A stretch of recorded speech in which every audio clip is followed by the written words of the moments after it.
Alright, I think I figured out the problem here. This is the breaker of the upstairs furnace, this 20 amp here. And watch, this one's tight. Look, the fucking wire isn't tightened down at all. And that, I think, is going to cause our voltage problem. Right there.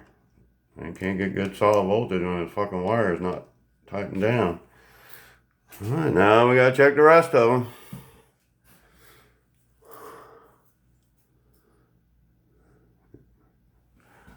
Oh, that's our whole house surge protector. Normally on, okay. Alright.